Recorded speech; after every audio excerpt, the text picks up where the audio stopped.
नमस्कार, news India देख रहे हैं आप। आपके साथ मैं हूं मीनाक्षी रतन। बुलेटिन की शुरुआत करेंगे इस वक्त की बड़ी खबर के साथ। बड़ी खबर गुजरात में चुनाव से लेकर के जुड़ी हुई है, जहां गुजरात चुनाव को लेकर के बड़ा फैसला आ सकता है। चुनाव से पहले गृह मंत्रालय का ये बड़ा फैसला, शरणार्थियों और गैर मुस्लिमों को नागरिकता मिलेगी।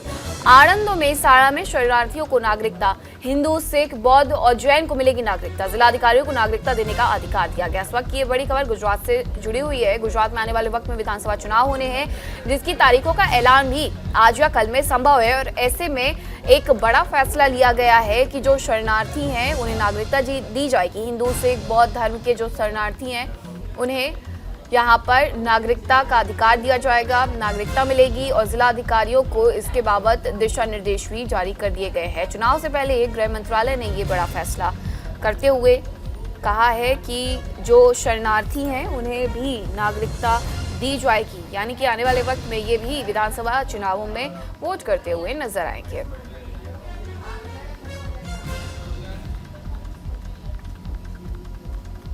हिंदू, सिख, बौद्ध और जैन को मिलेगी नागरिकता। जिला अधिकारियों को नागरिकता देने का अधिकार दिया गया है। दिशा निर्देश जारी कर दिए गए हैं। चुनाव से पहले गृह मंत्रालय ने यह बड़ा फैसला लिया है। वहीं गुजरात चुनाव की तारीखों का ऐलान भी आज या कल में संभव हो सकता है। और ऐसे में गृह मंत्रालय का ये बड़ा फैसला, जहां आणंद और मेहसाणा में शरणार्थियों को नागरिकता देने की बात गृह मंत्रालय ने की है और जिला अधिकारियों को दिशा निर्देश भी जारी कर दिए हैं।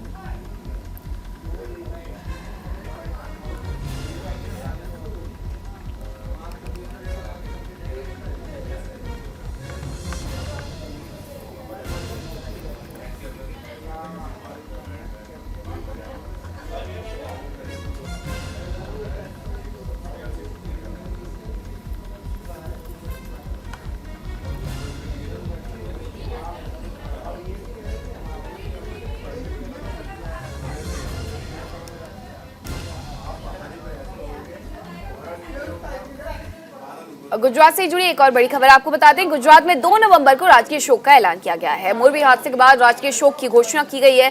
सीएम ने ट्वीट कर राजकीय शोक की घोषणा की है। सरकारी भवनों पर राष्ट्रीय ध्वज आधा झुका रहेगा। हादसे में अब तक 135 लोगों की मौत हो चुकी है। इस वक्त की ये बड़ी खबर, रविवार को जिस तरीके से मोरबी में बड़ा हादसा हुआ था, उस हादसे में अभी तक 135 लोगों की जान चली गई है और अब राजकीय शोक की घोषणा कर दी गई है। सीएम ने ट्वीट कर राजकीय शोक की घोषणा की है।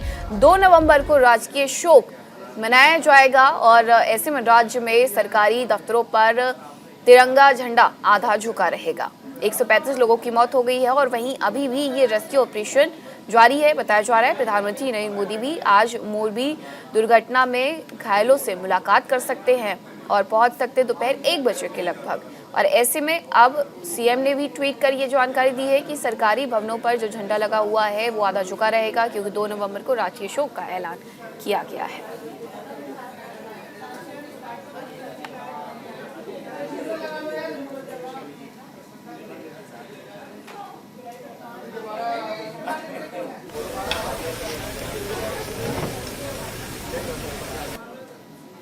एक और बड़ी खबर मोरबी ब्रिज हादसे से जुड़ी हुई है, जहां रेस्क्यू ऑपरेशन अभी भी जारी है। भारतीय नौसेना और एनडीआरएफ की टीमें मौजूद हैं। घटनास्थल पर खोज और बचाव कार्य जारी है। लापता लोगों को तलाश कर रही है टीमें। कुल हादसे में अब तक 135 लोगों की मौत हो गई है।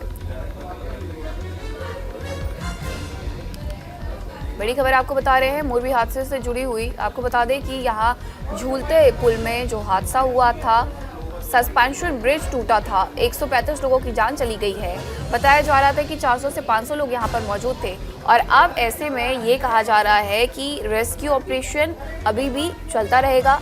एनडीआरएफ की टीमें, एसडीआरएफ की टीमें और साथ ही सेना के जवान भी यहाँ रेस्क्यू ऑपरेशन में शामिल हैं। रेस्क्यू ऑपरेशन अभी भी जारी है। ये तस्वीरें भी आपको दिखा रहे हैं मच्छू नदी की, जिस पर ये सस्पेंशन ब्रिज बना हुआ था। 140 साल से ज़्यादा पुराना था ये सस्पेंशन ब्रिज, जो टूटा और इस वजह से ये बड़ा हादसा हुआ। बताया जा रहा है कि पुल पर 400 से 500 लोग थे और भीड़ ज़्यादा थी, इस वजह से ये हादसा हुआ है। हालांकि 6 महीने तक मरम्मत के लिए इस पुल को बंद किया गया था। मरम्मत के बाद बिना नगर पालिका को जानकारी दिए हुए इस पुल को खोल दिया गया, ऐसा नगर पालिका के चीफ ऑफिसर का कहना है। और ऐसे में जब ये हादसा हुआ तो इस हादसे में कई लोगों की जान चली गई, 135 लोगों की जान चली गई और वहीं अभी भी रेस्क्यू ऑपरेशन जारी है। अंडर रिलीफ ऑपरेशन में सभी डिपार्टमेंट्स जुड़ गया था और वो कल रात तक उसका कंटिन्यूसली चला था। उसके बाद फिर अगेन आज सुबह हम लोग रिज्यूम किया है। इसमें हमारा एनडीआरएफ टीम से और along with deep diverse and boats के साथ हम लोग जो है हो सकता है रिवर फ्लोर के अंदर कुछ मतलब जो है हो सकता है डेड बॉडीज वगैरह हो सकता है, उसको रिकवर करने के लिए। अधिक जानकारी के साथ सहयोगी मेहुल झाला जुड़ गए हैं। मेहुल, अभी भी यहाँ पर रेस्क्यू ऑपरेशन जारी है, क्या अभी भी उम्मीद जताई जा रही है कि कुछ लोग वहाँ पर अभी भी मौजूद हो सकते हैं? बिल्कुल, चूंकि दलदल काफी है और ऐसे में एनडीआरएफ और राहत बचाव दल है उसको जल के बीच कुछ डेड बॉडीज है वो फंसी हो सकती है। पानी गहरा है, जल भी बहुत है और वनस्पतियां ज्यादा निकली हुई है। कुछ जो लोग से गिरे थे जब केबल ब्रिज टूटा रफ्तार, उस वक्त जो लोग पानी से गिरे थे कुछ की आशंकाएं हैं, तो इनको बरकरार रखते हुए ये रेस्क्यू ऑपरेशन जारी है। अब तक 135 लोगों तकरीबन 14 लोग जो है वो घायल बताया जा रहा है। सिविल अस्पताल में आज हो सकता है 7 दिसंबर के बाद मोरबी आएंगे और सिविल अस्पताल का दौरा कर सकते हैं और जिस जगह केबल ब्रिज से टिकट हो रहा था लोगों के लिए केबल ब्रिज जाने के लिए, उस जगह से मुआयना कर सकते हैं। जिस जगह से गुजरात के वरिष्ठ मंत्री या गृह राज्य समेत बिल्कुल मेहुल, और ऐसे में खुद भी मुख्यमंत्री भी पहुंचे थे, प्रधानमंत्री भी आज दौरा करने वाले हैं मोरबी का। तमाम सवाल हैं जिनके जवाब तलाशने की कोशिश में एसआईटी की टीम का गठन भी किया गया है। बहुत शुक्रिया मेहुल आपका तमाम जानकारी के लिए। एक और बड़ी खबर आपको बताते हैं, आज पीएम नरेंद्र मोदी करेंगे मोरबी का दौरा, घायलों से अस्पताल मिलने जाएंगे प्रधानमंत्री। दोपहर 1 बजे मोरबी पहुंच सकते हैं पीएम मोदी। हादसे वाली जगह भी जा सकते हैं प्रधानमंत्री। सीएम भूपेंद्र पटेल और गृह मंत्री कर चुके हैं दौरा।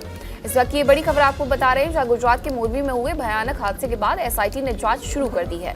इस बीच खबर है कि पीएम नरेंद्र मोदी मोरबी जाएंगे। जानकारी के मुताबिक पीएम नरेंद्र मोदी दोपहर 1 बजे मोरबी जा सकते हैं। मोरबी में पीएम नरेंद्र मोदी पीड़ित लोगों से मुलाकात कर सकते हैं। मच्छू नदी पर केबल पुल हादसे में मरने वालों की संख्या भी बढ़ गई है, 135 पहुंच गई है। बचाव अभियान अभी भी जारी है। रविवार को हुए इस हादसे के बाद प्रधानमंत्री नरेंद्र मोदी ने इस पर दुख व्यक्त किया है। इसके बाद पीएम ने मोरबी हादसे पर उच्च स्तरीय बैठक कर राहत बचाव कार्यों की समीक्षा भी की है। मामले में मेंटेनेंस कंपनी के 9 लोगों को गिरफ्तार कर लिया गया है। प्रधानमंत्री के दौरे से पहले हादसे के फौरन बाद सीएम भूपेंद्र पटेल और गृह मंत्री मोरबी का दौरा कर चुके हैं। पीएम मोदी प्रधानमंत्री राष्ट्रीय राहत कोष से मृतकों के परिजनों को 2-2 लाख रुपए और घायलों को 50,000 रुपए के मुआवजे देने की घोषणा भी कर चुके हैं। मोरबी दौरे के दौरान प्रधानमंत्री मोदी इस हादसे में घायल लोगों से मिल सकते हैं। हादसे के बाद पीएम नरेंद्र मोदी ने राज्य विधानसभा चुनाव के मद्देनजर अहमदाबाद में होने वाला अपना रोड शो भी रद्द कर दिया था। इसके अलावा पीएम ने पेश कमेटी सम्मेलन को भी रद्द कर दिया था और अब ऐसे में प्रधानमंत्री यहां पहुंच सकते हैं। जो घायल हैं उनसे मुलाकात भी कर सकते हैं और घटना स्थल का भी निरीक्षण करते हुए नजर आ सकते हैं प्रधानमंत्री नरेंद्र मोदी। आपको बता दें कि गुजरात के 3 दिवसीय दौरे पर है और आज गुजरात दौरे का ये 3रा दिन है।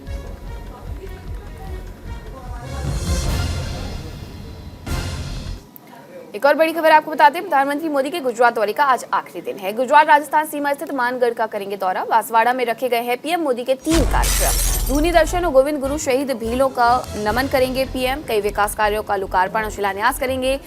3 प्रदेश के सीएम पीएम मोदी के साथ मौजूद रहेंगे। प्रधानमंत्री नरेंद्र मोदी के गुजरात दौरे का आज आखिरी दिन है। आज पीएम मोदी राजस्थान के बांसवाड़ा जिले के मानगढ़ धाम का दौरा करेंगे। मोदी सुबह 10:50 पर मानगढ़ धाम पहुंचेंगे। सुबह 11 बजे से 12:30 बजे तक मानगढ़ हिल बांसवाड़ा में 3 प्रोग्राम रखे गए हैं। इनमें धूनी दर्शन, आदिवासी सांस्कृतिक कार्यक्रम और गोविंद गुरु की प्रतिमा पर पुष्पांजलि कार्यक्रम में प्रधानमंत्री शामिल होंगे। प्रधानमंत्री के साथ राजस्थान के सीएम अशोक गहलोत, गुजरात के सीएम भूपेंद्र पटेल और मध्य प्रदेश के सीएम शिवराज सिंह चौहान और मध्य प्रदेश के राज्यपाल मंगूभाई छगनभाई पटेल भी कार्यक्रम में शामिल होंगे। इस मौके पर 1 लाख की जनसभा करने की तैयारी की गई है। बड़ा स्टेज और डोम बनाया गया है। सभा स्थल के अलावा आसपास की पहाड़ियों से भी आदिवासी समाज के लोग कार्यक्रम को देखेंगे और सभा में पीएम मोदी का संबोधन सुनेंगे, इसलिए एलईडी स्क्रीनें भी लगाई जा रही हैं। केंद्रीय संस्कृति मंत्रालय के इस कार्यक्रम में संस्कृति राज्य मंत्री अर्जुन राम मेघवाल, राजस्थान की पूर्व सीएम और बीजेपी के राष्ट्रीय उपाध्यक्ष वसुंधरा राजे, नेता प्रतिपक्ष गुलाबचंद कटारिया भी मौजूद रहेंगे। प्रधानमंत्री नरेंद्र मोदी के दौरे से पहले बीजेपी राजस्थान प्रदेश अध्यक्ष सतीश पूनिया ने मानगढ़ धाम पहुंचकर कार्यक्रम स्थल का जायजा भी लिया। साथ ही गोविंद गुरु की प्रतिमा के दर्शन और धूनी दर्शन कर आरती भी की थी।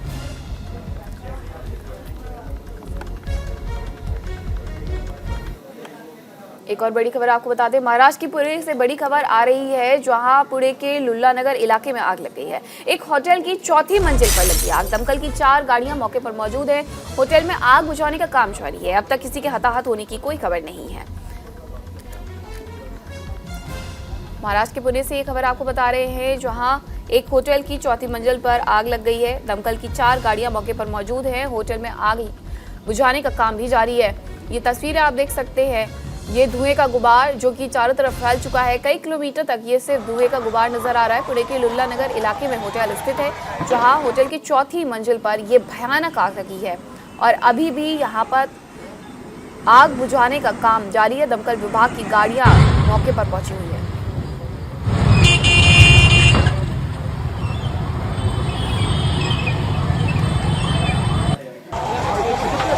पुणे के लुल्ला नगर इलाके में ये आग लगी है। हालांकि बताया जा रहा है अभी तक किसी के हताहत होने की कोई जानकारी नहीं है। होटल के चौथी मंजिल पर ये भयानक आग लगी है। इस आग की वजह से धुएं का गुबार भी कई किलोमीटर तक फैल गया है। हालांकि आग बुझाने के लिए दमकल की कई गाड़ियां मौके पर पहुंच गई हैं।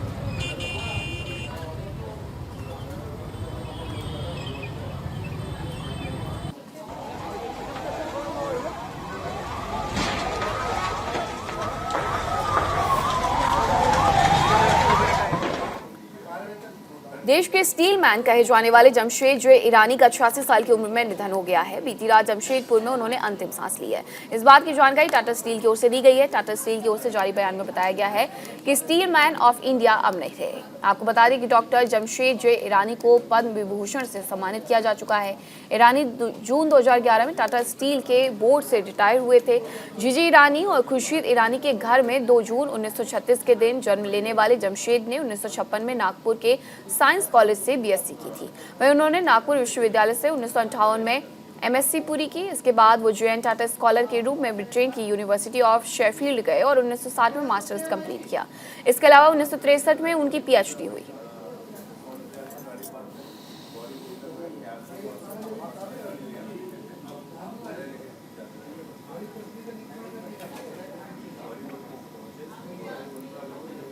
और अब खबर महाराष्ट्र के सोलापुर से है, जहां बड़ा हादसा हुआ है। तेज रफ्तार कार ने 8 तीर्थयात्रियों को रौंद दिया है। पंढरपुर यात्रा पर जा रहे तीर्थयात्री सीएम ने अब मामले में जांच के आदेश दे दिए हैं। बड़ी खबर, जहां एक यात्रा के दौरान 8 लोगों को कुचल दिया गया है और अब सीएम ने जांच के आदेश दे दिए हैं।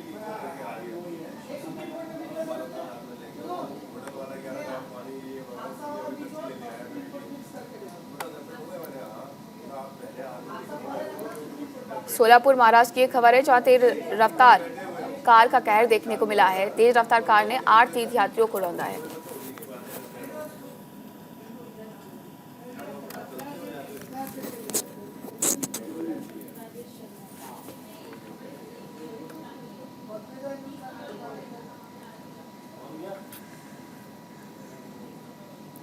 बड़ी खबर आपको बताते हैं, कमर्शियल सिलेंडर्स के दामों में कटौती की गई है। 19 किलो वाला कमर्शियल सिलेंडर 115 रुपए सस्ता हुआ है। दिल्ली में कमर्शियल सिलेंडर के दाम अब 1744 रुपए हो गए हैं। वहीं कोलकाता में कमर्शियल सिलेंडर 1840 रुपए का हो गया है। चेन्नई में कमर्शियल सिलेंडर 1893 रुपए का हुआ। इस वक्त ये बड़ी खबर, जहां कमर्शियल यानी कि 19 किलोग्राम के जो सिलेंडर होते हैं उनके दामों में कटौती की गई है। 115 रुपए की कटौती के बाद अब दिल्ली, कोलकाता, चेन्नई में ये दाम घटा दिए गए हैं। नई कीमतें भी जारी कर दी गई है। चेन्नई में जहां कमर्शियल सिलेंडर 1893 रुपए का हो गया है, तो वहीं दिल्ली में भी 115 रुपए की कटौती यहां की गई है।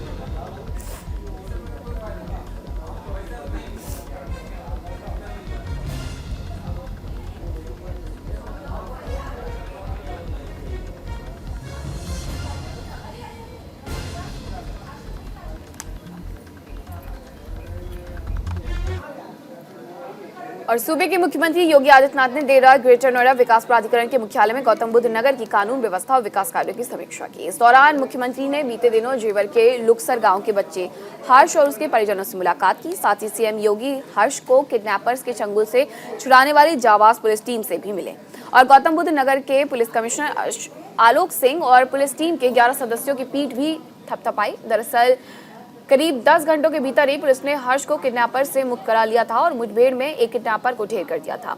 लेकिन 2 पुलिस अधिकारी भी किडनैपरों की गोली से घायल हो गए थे। पुलिस टीम ने अपनी जान की बाजी लगाकर अपने कर्तव्य को निभाया और एक परिवार की खुशियों को चंद घंटों में ही लौटा दिया, जिसे हर्ष के परिजन, पुलिस टीम और सीएम योगी आदित्यनाथ के शुक्रगुजार हैं। मुलाकात के दौरान हर्ष के परिजन भावुक भी हो गए।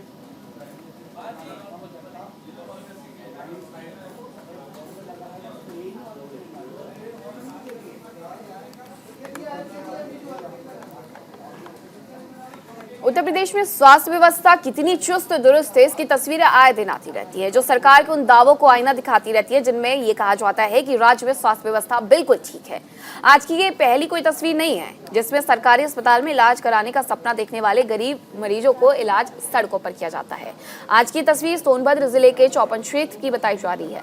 इन तस्वीरों में साफ देखा जा सकता है कि सरकारी अस्पताल में एडमिट न हो पाने के कारण एक गर्भवती महिला का प्रसव मजबूरन सड़क पर ही कराना पड़ा। यानी डॉक्टर्स और अस्पताल प्रशासन की लापरवाही के चलते एक गर्भवती महिला नन्ही सी जान को अस्पताल के बाहर सड़क पर इस दुनिया में लाई।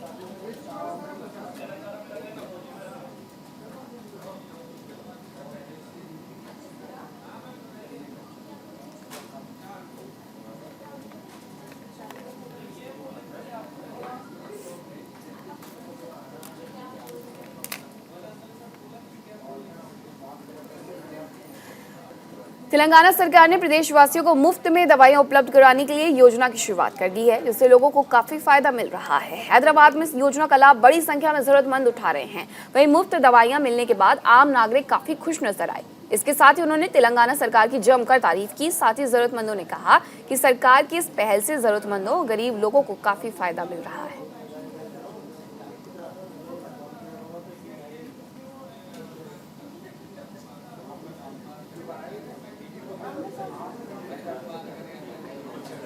तेलंगाना सरकार ने ये मुहिम शुरू की है जहां गरीबों तक मुफ्त दवाइयां पहुंचाई जाएं और इसका फायदा भी अब राज्य के लोगों को मिल रहा है। इसलिए तेलंगाना सरकार की जमकर तारीफ भी की जा रही है।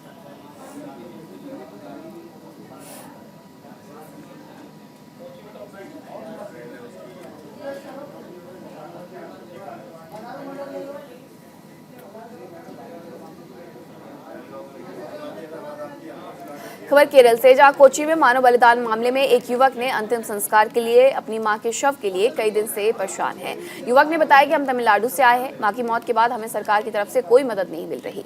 मेरे लिए मां का अंतिम संस्कार करना अब संभव नहीं है। युवक का कहना है कि पैसे अब खत्म हो चुके हैं, नौकरी भी जा चुकी है। इसके साथ ही पीड़ित युवक ने बताया कि वो 2 बार सीएम से मिल चुका है, लेकिन सीएम मामले की गंभीरता को नहीं समझ रहे हैं। शिकायत दर्ज कराने के बाद भी अधिकारी मदद नहीं कर रहे हैं। युवक ने DNA टेस्ट कराकर शव को जल्द सौंपने की मांग भी की है।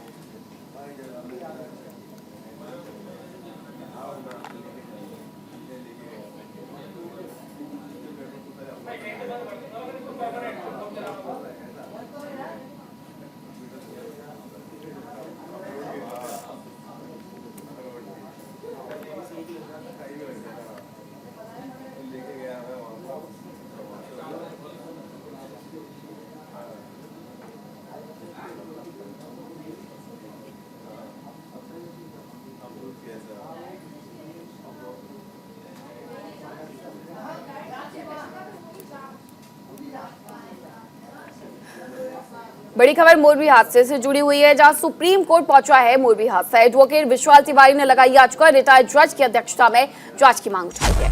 मोरबी हादसे में मरने वालों की संख्या 135 पहुंच गई है। आपको बता दें कि गुजरात के मोरबी में हुए पुल हादसे को लेकर के सुप्रीम कोर्ट में अब जनहित याचिका दाखिल कर दी गई है। जनहित याचिका में ये मांग की गई है कि घटना की जांच के लिए राज्य सरकार को न्यायिक आयोग बनाने के निर्देश जारी किए जाए। साथ ही याचिका में देश की धरोहर इमारतों के लोगों के लिए सुरक्षित होने का आकलन करने की भी मांग की गई है। ऐसे में मामलों को देखने के लिए हर राज्य में विशेष विभाग बनाने की मांग भी की गई है। जिस तरीके से अब ये पूरा मामला सुप्रीम कोर्ट भी पहुंच गया है, जहां जनहित याचिका लगा दी गई है। याचिका को विशाल तिवारी नाम के शख्स ने दाखिल किया है, जो खुद भी वकील हैं। तो सुप्रीम कोर्ट पहुंचा है मोरबी हादसा, जहां एडवोकेट विशाल तिवारी ने ये जनहित याचिका दायर कर मांग की है कि राज्य सरकार को न्यायिक आयोग बनाने के निर्देश जारी किए जाएं।